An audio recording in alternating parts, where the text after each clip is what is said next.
अतुलितबलधामं हेमशैलाभदेहम् दनुजवनकृशानुं ज्ञानिनामग्रगण्यम् सकलगुणनिधानं वानराणामधीशम् रघुपतिप्रियभक्तं वातात्मजं Namami. अतुलितबलधामं हेमशैलाभदेहम् दनुजवनकृशानुं ज्ञानिनामग्रगण्यम् सकलगुणनिधानं वानराणामधीशम्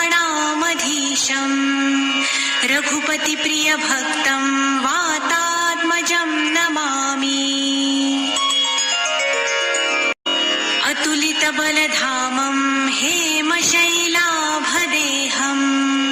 दनुजवनकृशानुं